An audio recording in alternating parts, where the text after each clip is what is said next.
Bem, eu sou Ela Grinstein Dottori, formada em Geografia e História pela antiga Faculdade Nacional de Filosofia e ingressei no CAP em 1960. Então esse meu depoimento se estende até 1985, quando eu me aposentei. De 60 a 66, eu trabalhei diretamente com as turmas do CAP, dando aula no início de Geografia e História, depois fiquei direcionada em História e a partir de 66 eu passei à prática de ensino.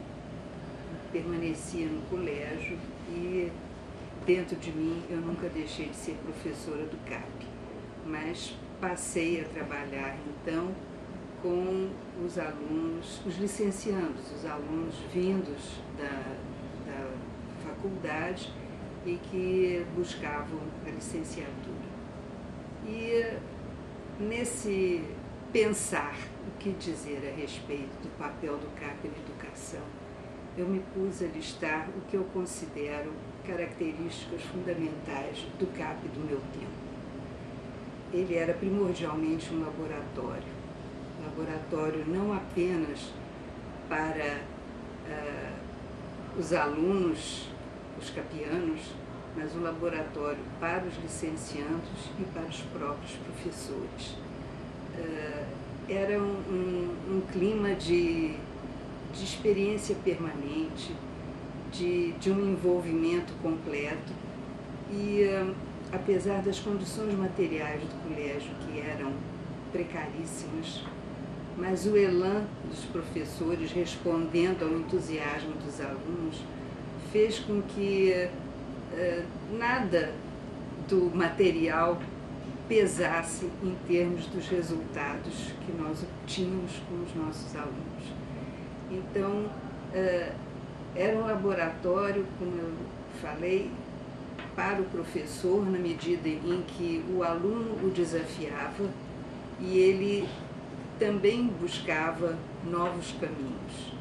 E para o licenciando, vindo da universidade, com um tipo de trabalho totalmente diferente, o colégio de aplicação realmente estava quase sempre acima das suas expectativas. Então, foi um colégio de vanguarda, um colégio inovador, em que técnicas, metodologia, tudo isso foi amplamente trabalhado, especialmente a partir de 1960, quando foram criadas turmas experimentais. Foram duas turmas que tiveram uma orientação diferente e que marcaram um espaço, não só dentro do colégio, mas serviram como exemplo, como modelo para que outras instituições posteriormente também procurassem seguir aqueles moldes. Então, por exemplo, além das atividades, isso tudo se você considerar um colégio que as condições físicas eram lamentáveis. E nesse colégio criaram-se atividades extraclasse. Então, houve um núcleo de atividades extraclasse que funcionava em determinadas tardes da semana e que ofereciam diferentes modalidades, ampliavam um leque de opções do aluno. Então havia clube de artes, de ciência, de geografia, teatro, enfim, inúmeras atividades que direcionavam também o interesse do aluno e com isso ele poderia até futuramente seguir uma carreira a partir daquela semente que tinha sido lançada. A partir dos anos 70, as mudanças no processo de seleção para o ingresso no colégio de aplicação marcaram uma transformação bastante acentuada. A população-alvo modificou-se. Enquanto nos anos 60 o processo de seleção era um processo extremamente rigoroso, em que existiam até cursinhos para que os alunos pudessem prestar esse exame e entrar no colégio, gradativamente o critério foi sendo modificado. Então, através primeiro, filhos de funcionários da universidade poderiam ingressar sem prestar exame.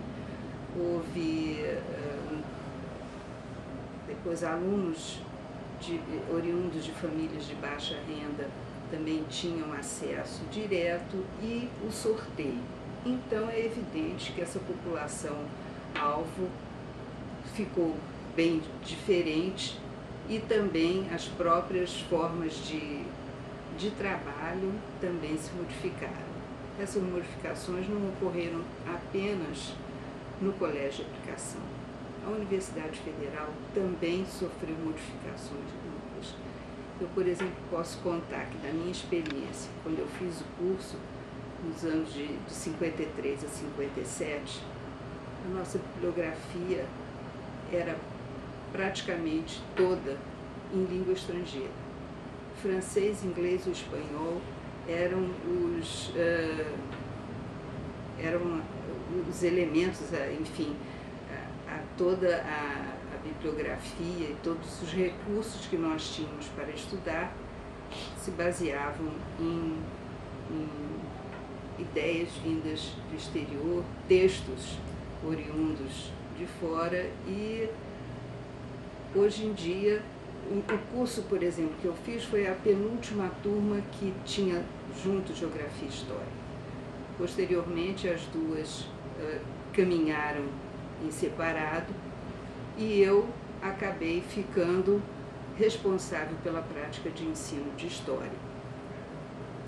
Então, também nesse quadro de licenciandos, também houve uma modificação, porque de início os grupos eram pequenos, eram 8 alunos, 7 alunos, mas chegou um momento em que eu me via diante de uma turma com 80 licenciandos e eu.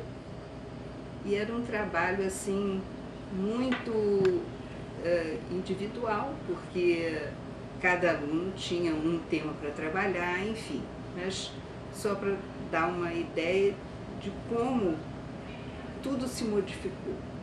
Então, os anos 60 foram aqueles que representaram realmente o apogeu do Colégio de Aplicação.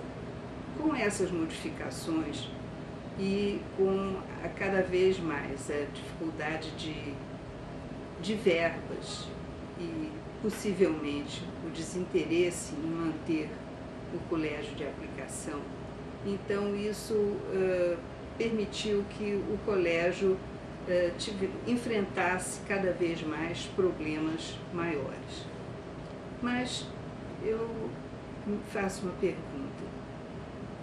Dando um balanço em tudo isso que aconteceu no CAP, enquanto eu estive presente, o que o CAP oferecia aos licenciandos e o que oferecia especialmente para os seus alunos?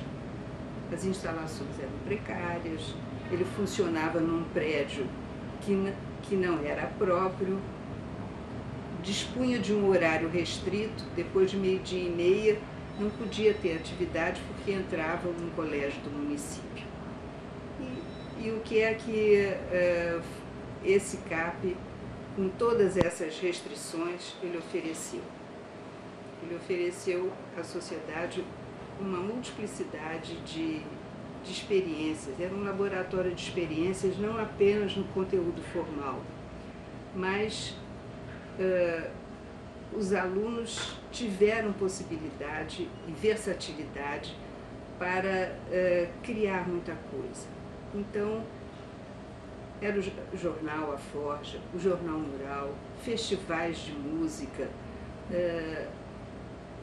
visitas e excursões, enfim, isso criava uma autonomia, uma independência, um domínio no jovem adolescente que ele carregou para o resto da vida. Então, o aluno egresso do Colégio de Aplicação, ele tem uma característica e é um padrão de apresentação de qualidade, né? Eu acho que esse somatório de atividades, peças eles compunham poemas, enfim, isso tudo representou um fator de crescimento, um somatório de atividades e uma troca, porque enquanto o professor está trabalhando com o aluno do colégio e o licenciando, esse laboratório está sempre trocando experiências. E claro que elas não ficaram restritas não apenas os alunos do CAP foram os beneficiados, porque licenciando e professor serviam como elementos difusores, multiplicadores dessas técnicas e com isso toda a sociedade teve como resultado um proveito maior. Então, o colégio realmente formou indivíduos que hoje em dia ocupam posições de destaque, mas em geral nós não vamos considerar apenas os famosos. Todos têm uma marca, todos eles se beneficiaram e beneficiam com o seu trabalho, com essa continuidade, porque é uma coisa assim muito gritante o carinho, o amor que o capiano tem, não importa se ele estudou em 60 ou 80, é um sinal, é uma marca que se tornou única, eu acho, em termos de troca e de contribuição para a sociedade. Eu acho que o colégio de aplicação é realmente um laboratório, um forjador de indivíduos que representam um papel importante para a sociedade. Teve instigante, desafiador. Esse foi o exemplo do CAP do meu tempo, em que os problemas que foram enfrentados se dissolviam, se diluíam diante daquela vontade de vencer e daquele espírito de grupo coeso que conduzia a um aprimoramento e a resultados muito positivos.